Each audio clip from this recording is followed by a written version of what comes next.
Bienvenidos a la serie Telecán 2.0, soy Rina Musali y me da muchísimo gusto saludarlos. México, Estados Unidos y Canadá se encuentran en la antesala de la tercera ronda negociadora del Telecán que tendrá lugar en Ottawa, Canadá. Los diálogos álgidos para modernizar y actualizar el tratado más importante de México con el mundo, pero que ha generado controversia y rechazo por el inquilino de la Casa Blanca. De los personajes claves y de líderes influyentes en materia de opinión en México es que hoy pulsamos la relación de México con Estados Unidos y Canadá, así como el futuro de esta alianza trilateral.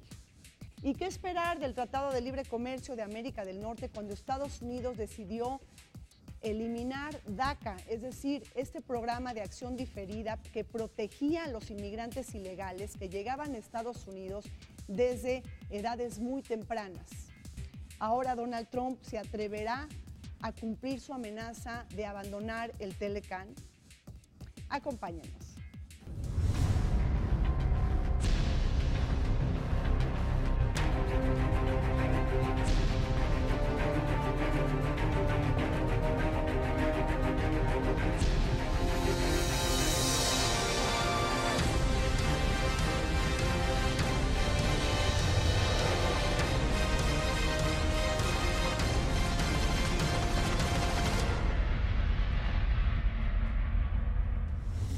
Bajo un ambiente amenazante e incierto, México se enfrenta a la tercera ronda negociadora del Telecán que tendrá lugar en Ottawa, Canadá.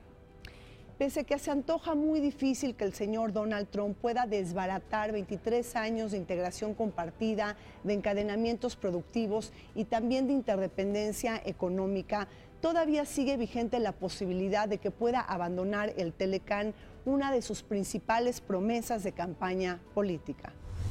Una cosa es lo que pasa con Estados Unidos y otra cosa es lo que pasa con el presidente Trump y con un grupo muy reducido que formó parte de su electorado y que claramente pues es un grupo abiertamente racista, ya hay que decirlo, supremacista, etcétera, pero eso no son los Estados Unidos.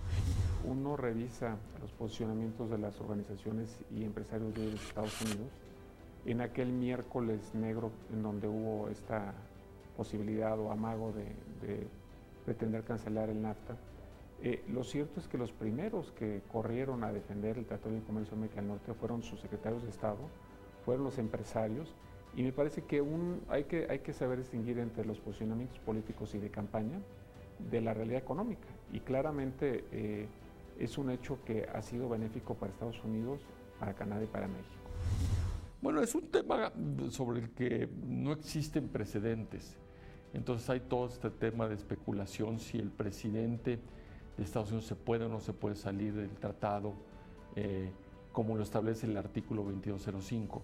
Nuestra lectura es que es una facultad de los ejecutivos de los tres países la decisión de salirse del Tratado de Libre Comercio, pero también es cierto que como no hay un precedente al respecto, no sabemos qué tipo de dinámicas legislativas o legales esto pudiera desencadenar. Sí. Es una situación incómoda, sí es una situación poco ortodoxa. Nunca hemos estado sujetos a este tipo de presiones políticas por parte de un socio comercial. Entonces, lo que yo veo es que la presencia, la postura de Canadá, la postura de México en términos de mantengamos la mesura, mantengamos la prudencia, pero sobre todo mantengamos una agenda donde podamos construir, me parece que es la posición adecuada. Ahora, eso no quiere decir que el día de mañana el presidente Trump no pueda decidir que no le gusta lo que se está haciendo y decida levantarse de la mesa y decir hasta aquí llegué. Eso es una posibilidad. El artículo 2205 del TLC de América del Norte prevé que una de las partes pueda abandonar el tratado, y ese artículo tiene dos frases. La primera frase es: una parte podrá denunciar el TLC y salir si lo hace con 6 meses de anticipación, y la segunda frase dice: el tratado seguirá en vigor entre los otros dos. Entonces aquí lo importante es, digamos, el pacto que tenga México con Canadá. Si Estados Unidos decidiera algún día abandonar el TLC América del Norte, el TLC en México seguiría bajo el artículo 133 de la Constitución como ley suprema, aunque Estados Unidos no sea parte, sí lo es con Canadá. Algo que hemos venido aprendiendo, y varios lo dijimos en su momento, es que hay que tomar muy en serio a Trump como candidato y como presidente, aunque no hay que tomar a pie juntillas todo lo que dice, pero sí hay que estar atento. Creo que lo que se percibe es un interés por parte del presidente Trump de recurrir más a los acuerdos bilaterales que a algo mucho más amplio. En parte porque le resulta mucho más fácil a Estados Unidos, por el tamaño y el poder que tiene, imponer condiciones en una mesa de dos que en una mesa de muchos, especialmente si la mesa de muchos es la Unión Europea, en donde pues muchos son sumados, hacen un peso importante frente a Estados Unidos, o en el caso del TPP. Entonces le resulta mucho más cómodo sentarse solo. Y eso me parece que es lo que estamos viendo de la llamada reciente que tuvieron el primer ministro Trudeau con el presidente Trump, en el sentido de que quieren sacar el tratado, pero un poco quizá anunciando que sería un tratado de dos, pues no es precisamente la mejor noticia para México, siendo México el país en el que, digamos, que dependería más de un tratado de libre comercio con América del Norte. Y en el sentido de que además aquellos dos ya tienen su propio tratado, o sea, ellos tienen su red de seguridad. Nosotros, nuestra red de seguridad sería, pues sí, mantener el tratado vigente con Canadá. Canadá está económicamente totalmente integrado a Estados Unidos, o sea, no necesita del trilateralismo y demás, sino a veces le incomoda y le molesta pues que tener la cuestión trilateral cuando prefieren manejarse bilateralmente y demás, ¿no? Entonces por eso el año, o desde que llegó Trump un poco, pues Canadá se puso a un lado de las críticas que nos hacía Trump del acuerdo de libre comercio. De todas maneras, si desaparece el acuerdo de los tres, pues ellos tendrán su acuerdo bilateral. México y Estados Unidos han creado una interdependencia tal como resultado del Telecán original, que sería imposible que Estados Unidos saliera del Telecán sin afectar intereses de las propias corporaciones estadounidenses. Una realidad es que en estos momentos, de un 100% del comercio que tiene México con Estados Unidos, el 40% tiene contenido estadounidense.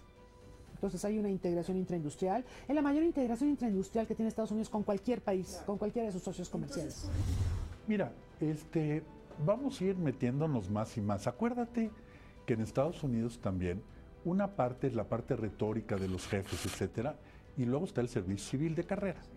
El servicio civil de carrera es un servicio civil profesional y entiende muy bien estas cosas y es el que está en contacto con el sector privado.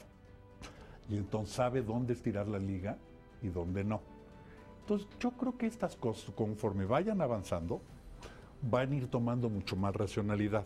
Ahora, quiero decir por eso que no tenemos un peligro en que en plena negociación el titular del Ejecutivo americano pueda decir me paro y me voy.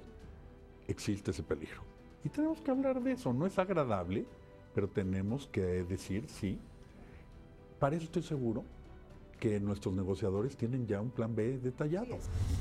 El equipo negociador mexicano ha tratado de convencerse una y otra vez de que los productores estadounidenses de granos o las empresas automotrices harán que el presidente Trump se vuelva una persona sensata. A mí ese me parece un afán inútil. O sea, Trump va a seguir siendo Trump, no va a cambiar. Si hubo un grupo de 100 ganadores del premio Nobel que lo trataron de convencer de no abandonar el Acuerdo de París sobre el cambio climático, pues puede ser perfectamente factible que un día de septiembre, de octubre, de noviembre, después de tantas advertencias de que se podría salir, lo haga.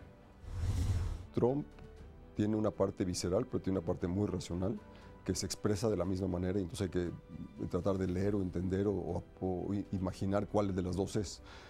Yo creo que ahorita está en modo negociación, y si uno ve su libro, lo que él propone es empujar contra la pared a su contraparte hasta el final para debilitarlo y ganar el punto que él quiere. Y entonces ese es lo que está haciendo, yo creo ahora. No creo que quiera cancelar el tratado, simplemente lo que creo es que quiere poner a México contra la pared para tratar de obtener más beneficios. Un indicador muy interesante es que cuando Trump anunció que se retiraba del Telecán, los mercados financieros no se movieron. Ese es un buen indicio. ¿Qué quiere decir? Que como que el mundo ya entendió que este hombre provoca. Su estrategia para dirigirse al mundo es: yo te provoco y espero cómo reaccionas. Pero al final, perdón, perro que ladra no muerde. Ninguno de nosotros podemos tener la respuesta, y te voy a decir por qué, porque esto depende de la psicología del presidente Trump. Frente al proceso renegociador, México debe demostrar una actitud digna y no pequeña frente al gigante de Estados Unidos. Mensajes clave, datos duros y argumentos racionales deben de ser utilizados para defender los intereses de los mexicanos, acreditar nuestro posicionamiento en el mundo, tener visión de futuro, pero sobre todo garra para lidiar con el nivel de incertidumbre que genera Donald Trump en la Casa Blanca. El legislativo desconoce la agenda de la Secretaría de Economía. La sociedad desconoce lo que va a negociar la Secretaría de Economía. No se ha hecho pública esa agenda. No estamos diciendo que nos digan cómo va a negociar. Eso no. Lo que queremos, y hay que decirlo fuerte, es que se muestre la agenda de lo que México va a negociar. Que no nos digan que son los capítulos del Telecán 94. Ese es punto y aparte. Hay una nueva agenda. Estados Unidos ya lo mostró. No estamos yendo a las negociaciones por una voluntad propia, por una necesidad técnica de realmente ajustarlo, modernizar el tratado, adecuarnos, sino por un problema político que nos están forzando, obligando, ¿no? Entonces, yo creo que bajo esas circunstancias, mientras menos se le cambie bajo esas condiciones al tratado, mejor, ¿no? Y mientras menos anunciemos cuál va a ser nuestra posición, es mejor. Porque ¿para qué descubrir nuestras cartas de lo que queremos o no queremos, no sé qué, que las puedan usar en nuestra contra del otro lado?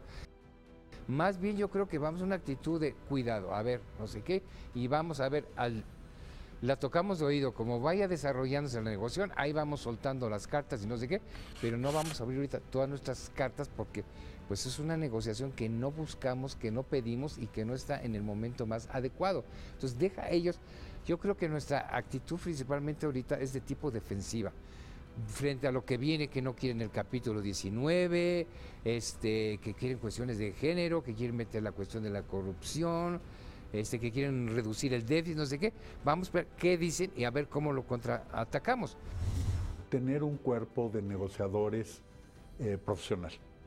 Te vas a ir a discutir con los americanos, no estás yendo a un país del tercer mundo a discutir, vas a ir a discutir con el país más grande y más poderoso del mundo. Entonces necesitas un cuerpo profesional y un cuerpo profesional además muy conocedor de las políticas públicas, etc. Entonces, hace 25 años lo hubo y creo que hoy lo hay también, afortunadamente. Yo he estado metido en este negocio más años de lo que quiero recordar y ha habido siempre un reconocimiento hacia los negociadores mexicanos. Y tenemos un jefe negociador, el secretario Guajardo, que conoce perfectamente cada uno de los temas y conoce perfectamente cómo llevar a cabo la negociación. Ahora, el negociar con una pistola en la cabeza, eso no es una negociación y eso es algo que México no va a aceptar. México tiene grandes negociadores, yo creo que tenemos un extraordinario secretario de Economía, que además tiene mucha experiencia. Si hay alguien que tiene experiencia es Ildefonso, porque Ildefonso estuvo en la negociación del primer tratado de libre comercio. Éramos colegas muy jóvenes, los dos somos de la misma generación, y él siguió en eso, yo no. Entonces él lo conoce muy bien, entonces alguien mejor preparado que él no hubiera habido en el país. El equipo negociador es un equipo enormemente conocedor y fogueado. Es un equipo que además se ha mantenido consistente durante los últimos años en negociaciones de varios tratados de libre comercio, concretamente el TPP, y más algunos otros de menor envergadura, pero igualmente importantes en el sentido de dar el conocimiento y el entrenamiento en este tipo de negociaciones. A diferencia del grupo americano, que al menos la cabeza no tiene o no ha tenido esta experiencia. Entonces, en ese sentido, creo que debemos estar tranquilos de que tenemos un grupo de conocedores y bien entrenados y que están en el estado del arte de este tipo de negociaciones. El capital humano y la experiencia técnica, México la ha formado en estos años, por supuesto. Pero no basta solo negociar tratados de libre comercio.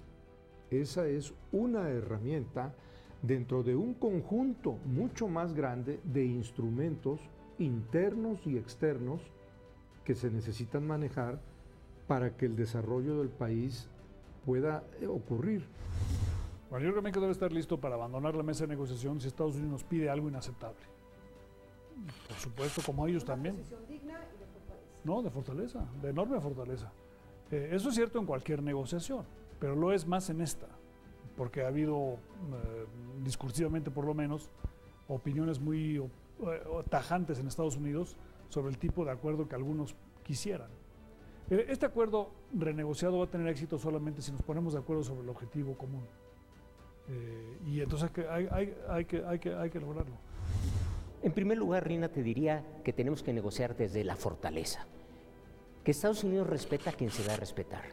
Me lo dijo el profesor Zbigniew Brzezinski, fue mi profesor, fue consejero de Seguridad Nacional del presidente Carter o Carter, como quieran llamarle. Y eso tenemos que tener en mente. Y por otro lado, tenemos que tener en mente la visión de Zapata. Emiliano Zapata dijo, si quieres ser águila, vuela.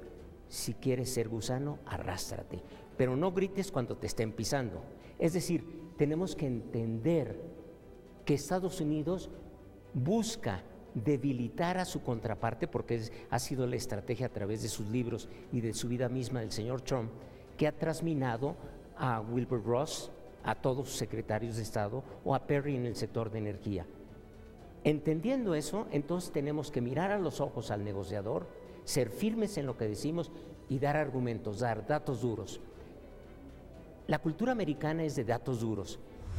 Una actitud digna, una actitud inteligente, y los temas no son tan complicados, o sea, no, como dicen los americanos y muchas veces usamos anglicismos, lo que prueba que el Tratado de Libre Comercio ha tenido no nada más un impacto económico, sino cultural. O sea, esto no es rocket science, o sea, no es mandar un cohete a la luna. Este es un asunto de resolver modernizar el tratado y aprovechar esa oportunidad, pero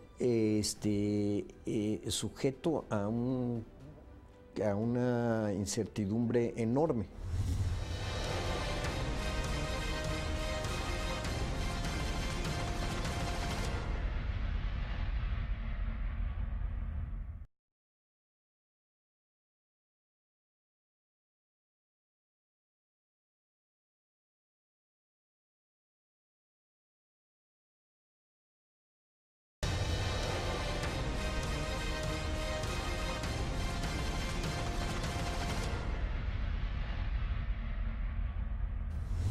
Las mejores municiones de México en el proceso renegociador deberán de ser defender el espíritu de apertura, más comercio y mejorar la competitividad de América del Norte.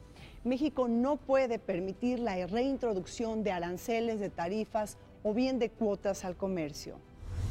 En los acuerdos comerciales normalmente lo que hacemos es que los miembros del acuerdo consideramos que tu producto, tu insumo, tu bien es como si fuera mexicano. ¿Por qué? Pues porque ya estamos hablando de una zona de libre comercio. Entre nosotros no nos vamos a cobrar aranceles. La propuesta que está planteando la administración del presidente Trump hoy es una propuesta nunca antes vista.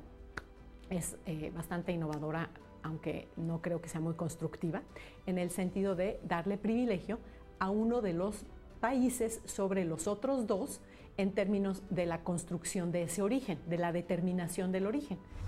Me parece que el gobierno de México ha sido muy exitoso en señalar, por ejemplo, que no vamos a aceptar el establecimiento de aranceles o de cuotas. Creo que será una base fundamental. Y el posicionamiento que hizo el gobierno me parece que fue muy eficaz, ya que en los objetivos que dio a conocer el 17 de julio Estados Unidos, uno de ellos es reconocer que no habrá regreso a la imposición de aranceles. Entonces me parece que eso es muy importante para el libre comercio. Segundo, el hecho de que Estados Unidos esté basando esta modernización o renegociación con base en el acuerdo bipartisano, que es una ley que aprueban los dos partidos demócrata y republicano, que se aprobó en julio del 2015, establece las bases para una mayor liberalización del comercio en Estados Unidos y es consecuente con todos sus tratados negociados, incluyendo el TPP. Mañana en tu desayuno pide huevos revueltos. Sepárame la yema de la clara. ¿Cómo la separas? Están entrelazados. Piensa en esto. La Pick-up Ford F-150 que se hace en Hermosillo, ¿sabes cuántas veces cruza la frontera? 37. 36 veces. Son partes que van y vienen y se van haciendo componentes. Esta es la cadena productiva que el sector privado con ventajas competitivas crea y que no puede destruir la burocracia. Porque exactamente. Entonces, esto no es tan fácil. Yo creo que si ellos quieren imponer en el ámbito económico la imposición de cuotas o de aranceles, tenemos que levantarnos y decir no.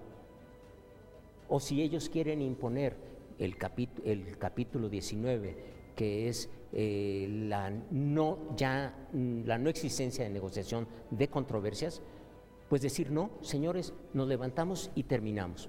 ¿Por qué? Porque eso nos estaría perjudicando profundamente. ¿Por qué? O en el sector agrícola. Si somos primer productores mundiales de estos productos agrícolas que te mencioné hace un momento, de limón, aguacate, mango, etcétera, entonces no tenemos que hacer nada, tenemos que defender nuestros intereses. Si nos ponen cuotas o aranceles, va contra la esencia del libre comercio. Ahora, no tendríamos que ir a la OMC para negociar a nivel de Estados Unidos-México.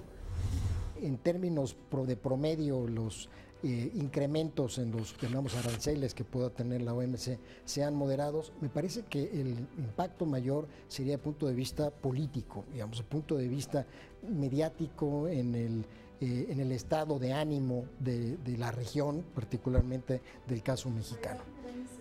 Crearía una enorme incertidumbre económica que tendría, por supuesto, sus impactos en los mercados de cambios de peso contra el dólar, las inversiones, los flujos de inversiones al país. Tendríamos sin duda que hacer una contraofensiva para señalar la certeza jurídica que debe de estar detrás de todo esto para mantener ciertamente estas inversiones.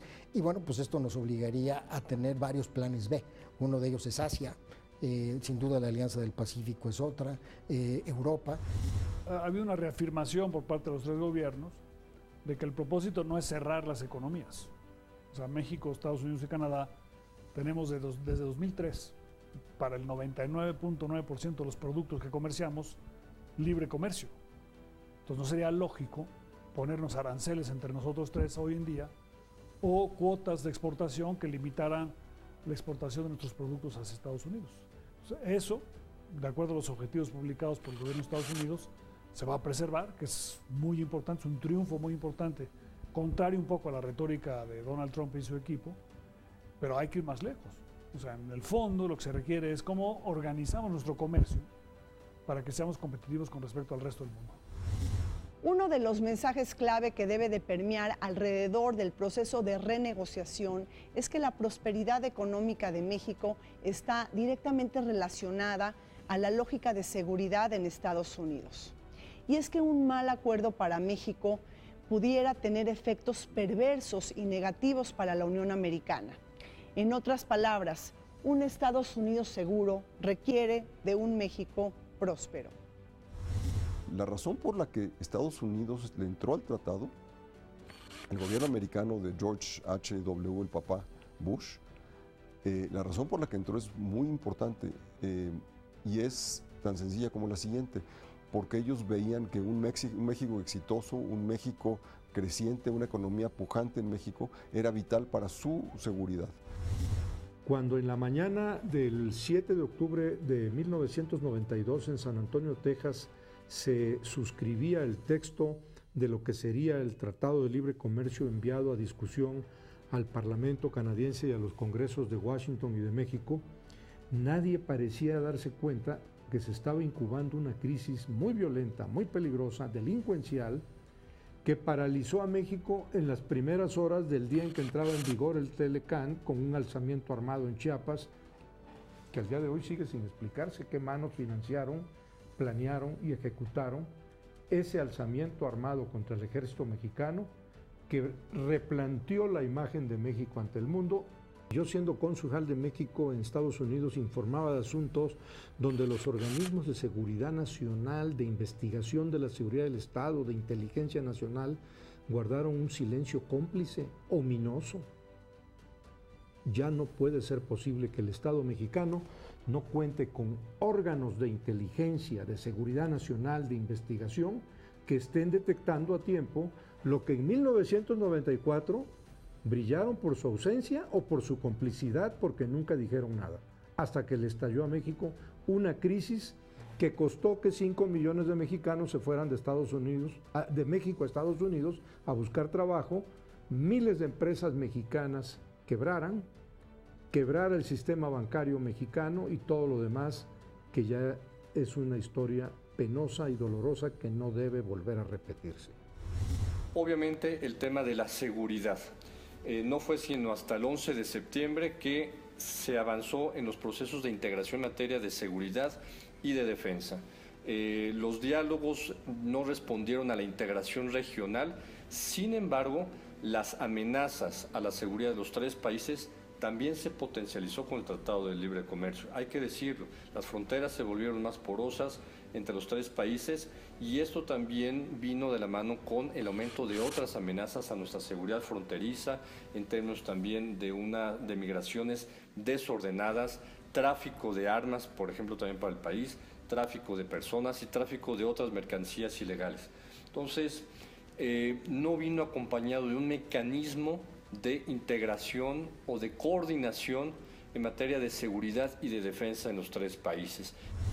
Y también pues habrá que ver y tener cuidado que en esta renegociación no se argumenten medidas de seguridad o migratorias para inhibir el flujo de bienes y personas entre ambos países. Hay que recordar que hay una relación muy dinámica y en la medida en que se establezcan medidas aduaneras que faciliten el movimiento de bienes y que el tema migratorio no sea un tema que inhiba también pues, la posibilidad de que las personas de negocio o incluso los turistas puedan viajar libremente, me parece que será muy importante para la prosperidad de la región.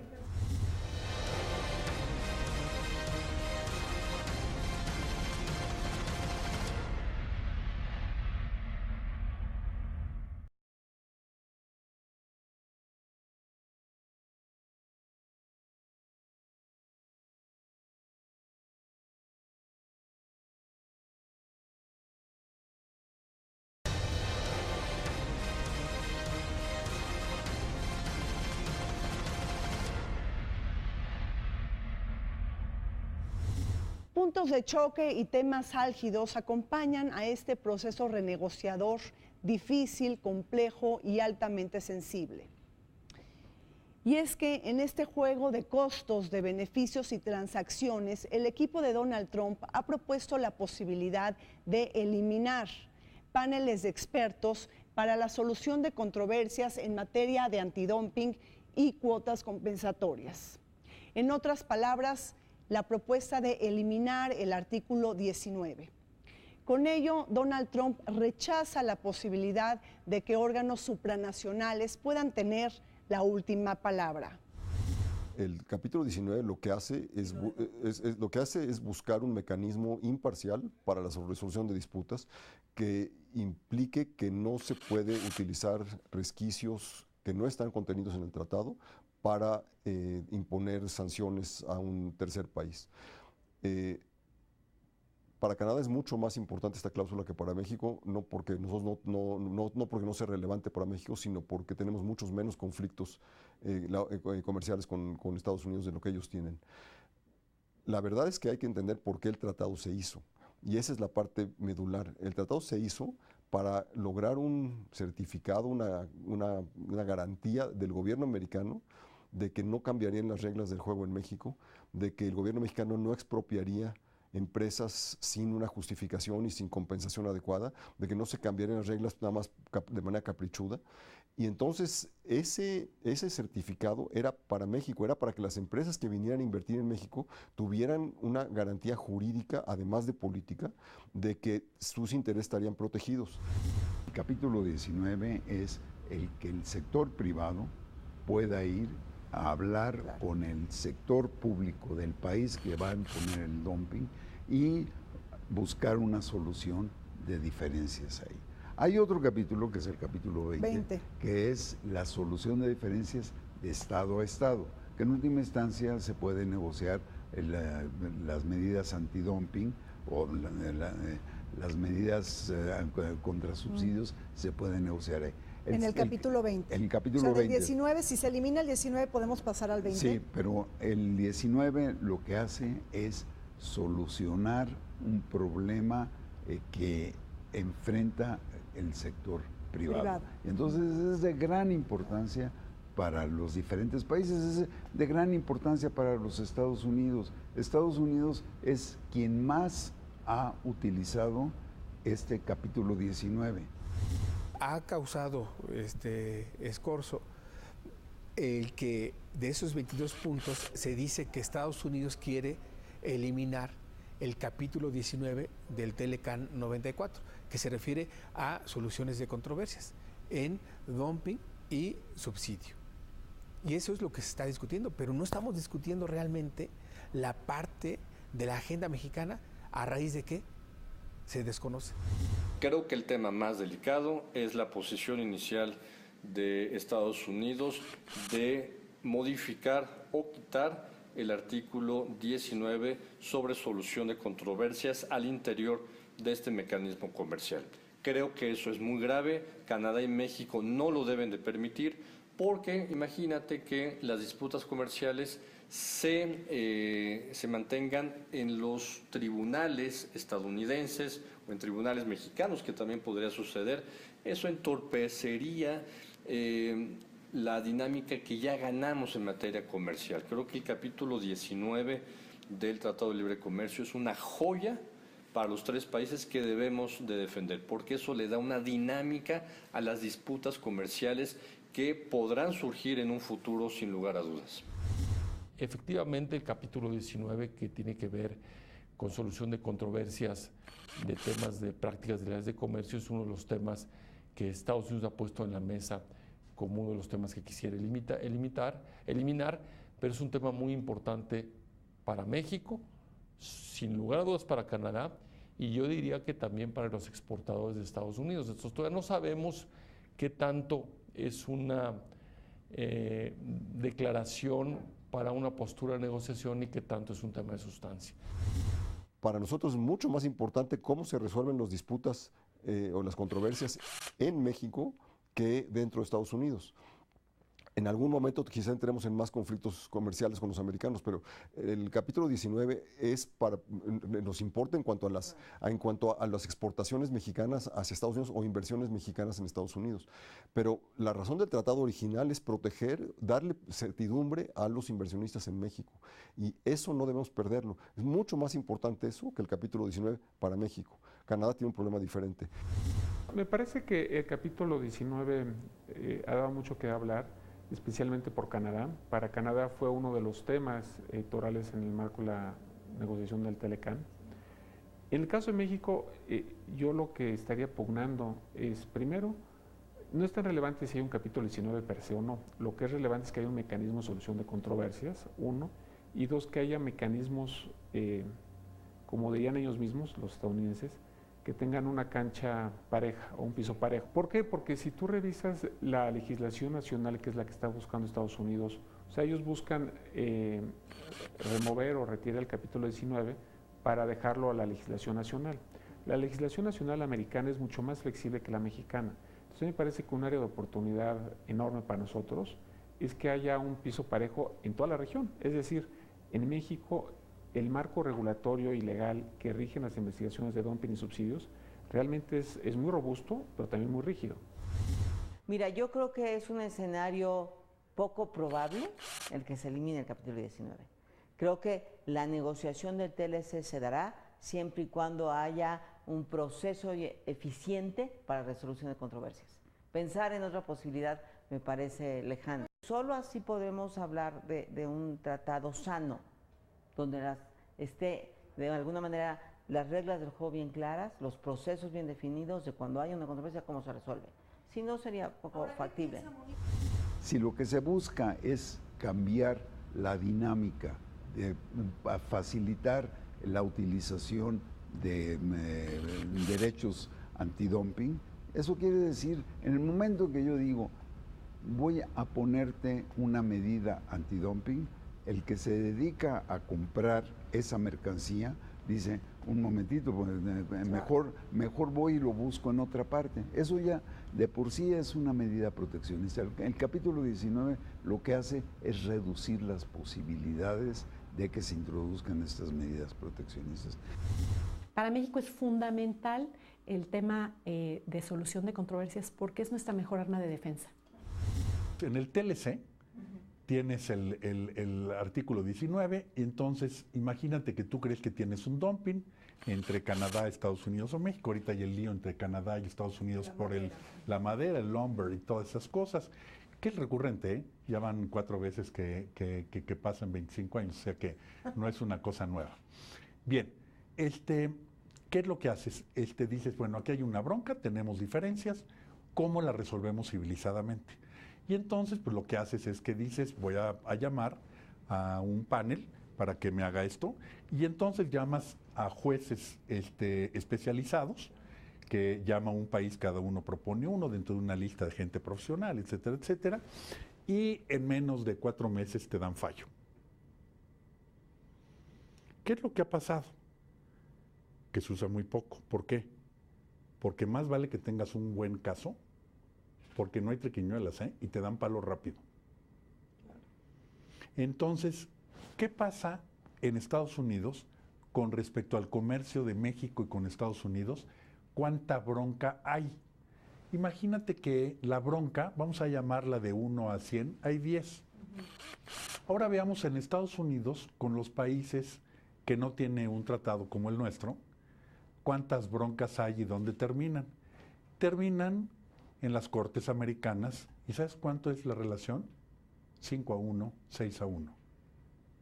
Nosotros no queremos ganar en competencia por litigios. Queremos ganar por calidad y por productividad. Entonces México, Estados Unidos y Canadá deberíamos aspirar a hacer obsoleto el capítulo 19, eliminando los casos de dumping entre nosotros tres. Por ejemplo, entre Alemania y Francia, es imposible poner una cuota compensatoria de dumping porque no está permitido dentro de la Unión Europea. Tampoco se puede hacer entre California y el estado de Michigan. Bueno, debemos aspirar nosotros a que entre Estados Unidos, México y Canadá, con el nivel de integración y la libertad de comercio que ya existe, no haya casos de dumping. Y si no hay casos de dumping, no hay necesidad de capítulo de solución de controversias para estos casos porque no existirían. Ahora, si en el 1.3% de los casos, que son muy controvertidos y políticamente cargados, tomate, azúcar para México, madera para Canadá y otros, no nos ponemos de acuerdo, liberemos al resto de la economía de esa carga y hagamos obsoleto al capítulo 19. Bajo la política de confrontación hacia México y la consigna de reducir el déficit comercial, es que el equipo que encabeza Robert Lighthizer en Estados Unidos está proponiendo hacer más estrictas las reglas de origen con el objetivo de acreditar mayor contenido estadounidense en los productos de América del Norte. Los mayores choques y golpeteos que se dan para el sector automotriz. La regla de origen es un mecanismo que utilizamos los países en los acuerdos comerciales para asegurarnos que los beneficios arancelarios y que el comercio se impulse entre los países de la región. Evitar que un tercero venga de cualquier parte del mundo y aproveche la negociación, la reducción arancelaria para introducirse al mercado sin pagar aranceles. Entonces, la regla de origen lo que te dice es, este producto sí lo voy a dar el beneficio arancelario porque fue fabricado con insumos de la región o los procesos productivos se realizaron en la región o hay algún beneficio en términos de producción significativo que me hace que ese bien yo lo pueda considerar norteamericano. Norteamericano quiere decir originario de Estados Unidos, de México, de Canadá, que los insumos de los tres países, las partes, los componentes, puedan integrarse de forma que al final el producto que se va a exportar tenga el contenido que se estableció en el acuerdo y con eso ya no pagas arancel. Es cierto, una de las cosas que se han mencionado es la posibilidad de elevar las reglas de origen, que es el contenido regional que tienen que cumplir los países, los productos para moverse en el espacio preferencial de América del Norte, pero también es cierto que si no compramos o si los productores no compran más productos en América del Norte, no es por malinchismo, es malinchismo regional, es porque muchas veces esos productos o no existen en América del Norte o no existen en las cantidades y calidades suficientes para aumentar la competitividad. Entonces hay que ser muy cuidadoso con el tema de reglas de origen porque no es una variable que se pueda mover como uno quiera sin afectar la competitividad de los productores regionales. Hoy Trump ve el sector automotriz, dice que hay un déficit y Estados Unidos ha sido el gran perdedor en términos comerciales, también en términos de empleo, porque sí es cierto que algunas de las plantas en Estados Unidos, sobre todo en el Midwest, en el Medio Oeste, sí cambiaron. Detroit, que es la capital automotriz, perdió mucho empleo, perdió algunas plantas que se fueron no solamente a México o a Canadá, también se fueron al sur de los Estados Unidos. Se fueron del Rust Belt al Sun Belt. ¿Por qué? Por un tema sindical y por un tema de mano de obra más barata y por las facilidades de inversión, a la inversión que le dieron los estados del sur. La industria automotriz de los tres países ha dicho que las reglas de origen que se tienen en este momento están funcionando adecuadamente, porque además es muy simple. Mire, cuando una regla de origen es muy baja, quiere decir que un tercer país va a entrar por ahí, pero si va a estar muy alta la regla de origen, muy estricta, entonces lo que quiere decir es que el tercer país pues va a poder competir porque uno no puede, en muchas ocasiones hay productos, y por eso estamos en la globalización, hay productos que tienen que venir de diferentes países. El servicio público americano consulta con el sector privado, y el sector privado sabe de las cadenas productivas y va a decir, no, espérame. Yo, por ejemplo, producir coches pequeños en Estados Unidos, los coches pequeños que tienen márgenes más pequeños, no les da. Entonces estaban viniendo a México. Entonces empezaron a criticar que por qué se van a México, que no sé qué. Pues que tengan cuidado, una de las plantas que se iba a venir a México, que se asustó el director general y la paró la inversión, acabó en China. Nada más que en China el contenido americano es 6%. ¿Sabes cuál era el contenido americano de la planta que iba a venir a San Luis Potosí? 45%. Entonces cuidado con la retórica, porque la retórica no tiene mucho apego con la realidad. Y allá también hay cuarto de al lado. Entonces en esas cosas el sector privado americano no traga lumbre. Claro. Y está viendo rápidamente dónde sí pueden ganar un poco, pero no que no se les vaya, porque entonces pierden competitividad. ¿Sabes qué tienen en común todas las exportaciones de coches de Estados Unidos, que Estados Unidos exporta? Que tienen un gran contenido mexicano. ¿Por qué será? ¿Por qué será? En los últimos 20 años hemos cambiado reglas de origen 5 veces. El tratado prevé cambios en reglas de origen y Estados Unidos potencialmente nos podría pedir que en algunos sectores hagamos las reglas de origen un poco más estrictas. Ahora, ¿qué tanto más estrictas? Yo les voy a hacer una predicción. No mucho. Y no mucho porque vivimos en un mundo muy globalizado y los aranceles de la nación más favorecida que tiene Estados Unidos son muy bajos. Entonces, si tú endureces demasiado la regla de origen, las empresas podrían empezar a exportar a través de la Organización Mundial de Comercio y no el TLC. Entonces, deja de ser atractivo. Entonces, habrá quizá en 2 o 3 sectores alguna revisión a las reglas de origen, pero va a ser una revisión marginal. La idea es que entre los tres podamos no solamente comprarnos y vendernos, sino también comprar y vender fuera, a otros bloques, a otras regiones. Sí, si no nos cerraríamos ser competitivos como región, ser competitivos como país. A mí el que más me preocupa es el de los salarios. Y te voy a decir porque el tema del capítulo 19, el tema de las reglas de origen se van a arreglar tarde o temprano. A quien más le interesa que haya un capítulo de solución de controversias adecuado, dado el problema que tenemos de Estado de Derecho y de vigencia de Estado de Derecho en México, es a los inversionistas extranjeros.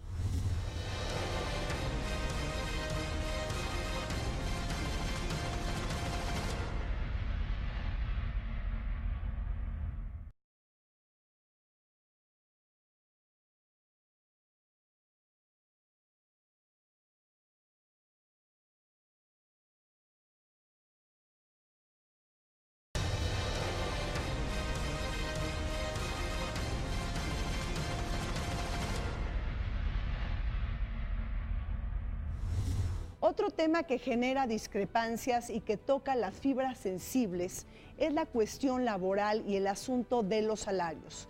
Donald Trump está proponiendo que México incremente los salarios y dignifique las condiciones de los trabajadores. Es un tema muy sensible, muy delicado, que ahorita está brincando en todo el mundo. En Europa también, la cuestión de la migración, la cuestión del Brexit, tiene que ver mucho con lo laboral.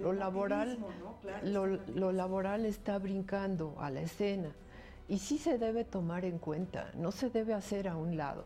Le debemos entrar sin miedo a negociar esa parte, aclarar también malos entendidos que existen, poner el panorama, pero también dar la visión nuestra. Hemos visto cómo las cámaras de comercio entre Canadá, Estados Unidos y México se ponen de acuerdo, tienen su consejo para la competitividad a nivel trinacional, etcétera, y sin embargo a ellos mismos les asusta que los trabajadores de los tres países se vinculen entre sí. Es un doble estándar muy curioso, porque si se juntan las cámaras empresariales, eso es para impulsar la competitividad. Si se juntan los trabajadores de los tres países, es una especie de conspiración. Entonces, eso tiene que terminarse, esa visión decimonónica en donde el hecho de que los trabajadores se puedan organizar a nivel América del Norte deje de ser visto como algo negativo. Es incluso parte de la denegación de los derechos laborales. Cumplir con las disposiciones internacionales, fundamentalmente las de la Declaración de los Derechos Fundamentales del Trabajo. Esta declaración fue posterior al acuerdo anterior, fue como de 1998, si no me equivoco. Y todos los principios fundamentales que están allí, Estados Unidos prácticamente ha firmado 2 de 8. Los principales que ellos están queriendo negociar no los han firmado.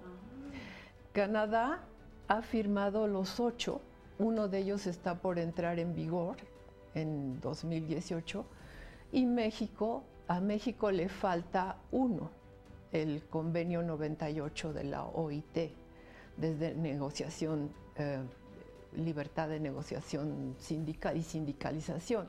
¿Y entonces Trump puede exigirle a México esto cuando ni siquiera Estados Unidos ha firmado? Yo creo que es muy importante que todos los países cumplamos esos acuerdos, lo creo, pero no bajo una visión imperial de porque yo quiero y yo no lo cumplo o yo no lo firmo. Es decir, si mis leyes son superiores a las leyes que rigen en el marco internacional, eso no se puede aceptar. Si todos los países firmamos este acuerdo, yo entiendo. Ahora, yo no vería mal que México firmara todos esos convenios. Creo que en este momento ya es lo necesario. Todos los países de América Latina lo tienen. En las rondas negociadoras del Telecán, quizá uno de los temas menos polarizantes sería el sector agropecuario. Veamos qué nos señalan los expertos. Hay grupos grupos de agricultores de los Estados Unidos y grupos de agricultores de México que han salido muy beneficiados del Tratado de Libre Comercio, y hay algunos otros que no han tenido esos beneficios.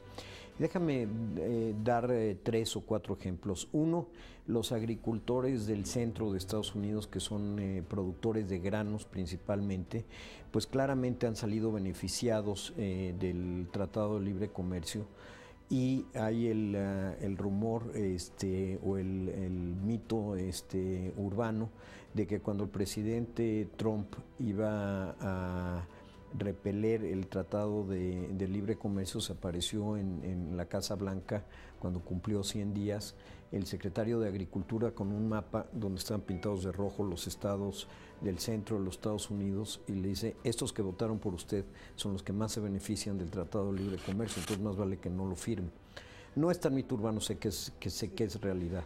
Y por el otro lado, los productores de hortalizas americanos pues no están satisfechos, porque nosotros fuimos altamente ganadores, no nada más ganadores, altamente ganadores. Es decir, el Tratado de Libre Comercio fue un todo en el sector agropecuario, como lo fue en el resto de los demás sectores, y cambió de manera muy importante la forma en que se lleva a cabo la actividad económica en el campo. Y en el marco de los huracanes Irma en Florida y Harvey en Texas, valdría la pena preguntarse si Donald Trump será capaz de abandonar el Tratado de Libre Comercio de América del Norte. Para el caso de Texas, esto es muy emblemático porque México representa el primer destino de sus exportaciones, un estado republicano que se pinta de rojo y que, al igual que la Florida, pueden sufrir de los efectos devastadores de la política nativista, proteccionista y aislacionista de Donald Trump en Estados Unidos. Decirle no al Telecán con Texas, que es el primer socio comercial de México, con California, que tiene una estrecha relación con México, y California es una de las 7 economías más importantes del planeta, y California se opone a los dichos de Trump respecto al Telecán y respecto a elevar los aranceles al comercio con México. Es difícil. La inundación de Houston le va a representar al gobierno local, al gobierno tejano, por supuesto el gobierno de la ciudad, una erogación muy importante de varios decenas de miles de millones de dólares. ¿Cuántos? No sabemos, se hablan de 50, nada más recordemos como punto de comparación que el sismo de México en 1985 costó en términos de pérdidas 10,000 millones de dólares. Aquí estamos hablando de una ciudad más extensa, con una complejidad en su infraestructura, con un daño muy extendido, el caso de la inundación. Estaremos hablando de mucho más que eso. El primer socio comercial de México es el estado de Texas. Si Estados Unidos se sale del Tratado de Libre Comercio, ya había un cálculo de que la recesión en el estado de Texas sería de un 4 o 5%. Súmale, si se salen, el costo que tendría el tema de Houston. Entonces, en este momento, de punto de vista económico, financiero, no tendría ningún sentido salirse, y creo que es el momento de aprovechar esta coyuntura justamente para sacar este tema. Los 3 países tenemos que ser serios en la mesa negociadora y tenemos que buscar que todos los 3 seamos ganadores del proceso, y que sí, que lo que tenemos que lograr es incrementar las exportaciones de la zona de América del Norte hacia Asia, hacia Europa. El tratado es para los jóvenes, es para las mujeres. Pensar que el tratado es el resultado de una negociación de funcionarios, sí, ese es el acuerdo, es como firmar un contrato. Pero este tratado tiene que ser para las regiones, tiene que ser para la gente, tiene que ser para los jóvenes. Entonces, ¿qué querríamos ver todos? que con esto le estamos dando a los jóvenes oportunidades. Hay que ver cuáles son esas que van a necesitar para competir. Y esas tenemos seguramente la misma visión, porque el mundo no tiene una globalización para los canadienses distinta para los mexicanos. Entonces ese tratado tiene que tratar de meter el futuro a su cuerpo. En estos momentos, Estados Unidos tiene 14 tratados de libre comercio con diversas naciones del mundo, y todas estas naciones del mundo están temblando porque dicen, si cancela el Telecam, pues con más razón va a cancelar el que tiene con Australia, con Singapur, con Jordania, con Israel, con Corea del Sur. Entonces, eso condena a Estados Unidos a un aislacionismo. En momentos en que el mundo está muy globalizado y en momentos en que para su prosperidad interna Estados Unidos depende del curso de los acontecimientos globales.